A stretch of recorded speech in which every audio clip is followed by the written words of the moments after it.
When I was little, my mother told me to always open doors for women.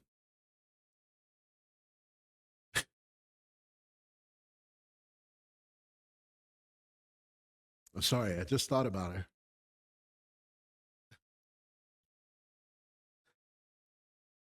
When I was little, my mother told me to always open doors for women. She told me to always look people in their eyes.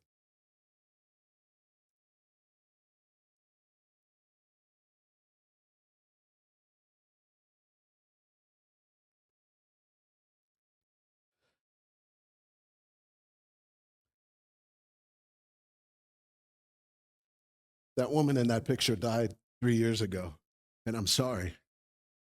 I didn't realize that this would happen. So give me 1 second to collect myself.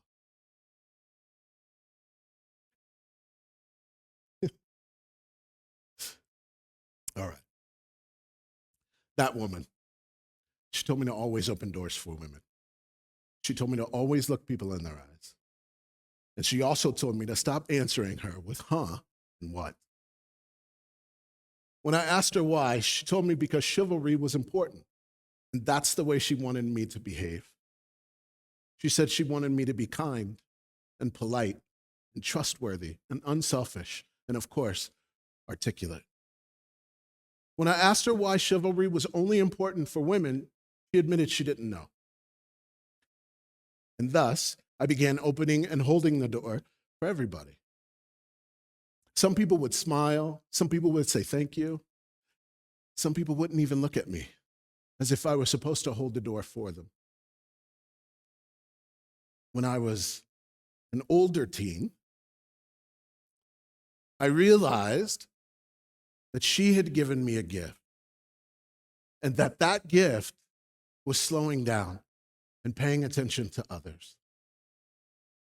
And that holding the door for people, chivalry, if you will, was for me, not for her, and not for anybody else.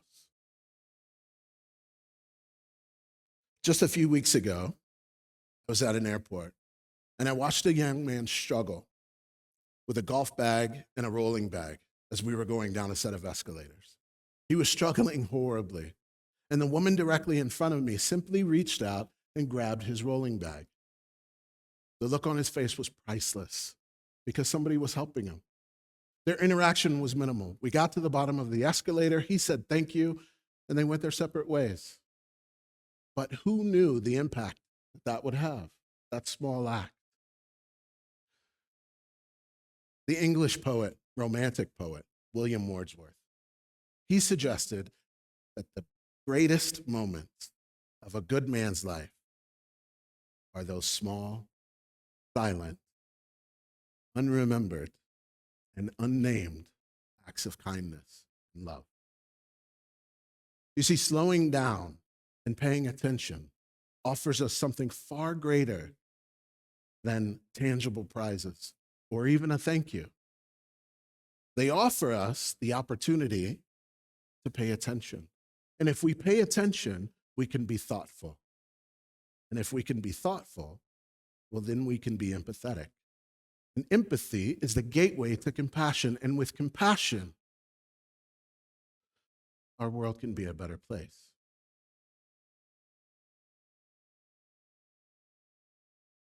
That lady there was the First Lady's mother. That's my grandmother. We called her Dama, the lady. She said to me, Derrick, baby, remember to always stop and smell the roses. And as a kid, I had no idea what that meant. When I stopped at roses, I usually picked a few, took them home to my mom, and although she was touched, she was usually pretty frustrated with me too that I had taken somebody's property and maybe ruined their garden.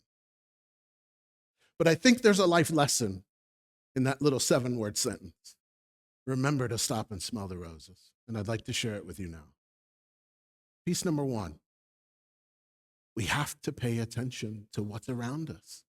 How many times have we walked past or driven past things and not even realized that they were there? So that's number 1. Number 2 is actually being deliberate and stopping. Now that we know that our roses are there, Stopping at them is the deliberate choice. Usually we're too busy going from one place to the other to stop. Number 3, smelling those roses.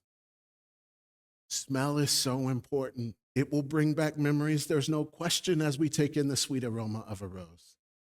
And if we don't get a memory, we're certainly going to get a warm and good feeling. And number 4 is probably the most important. 4 is, the odds are you're going to go share your experience with someone else. You're going to go tell them of the beauty that you just experienced. Oh my gosh, did you know there was a rose bush around the corner? It's gorgeous. I think, remember to stop and smell the roses is simply a metaphor for how we're supposed to live. To slow down, to be deliberate, to stop and take time for ourselves, to take in the beauty and to be sure that we don't destroy that beauty so that I can share it with the next person and they might experience the same thing. So if I go way back and I think to what my mom shared with me, always open the door for women.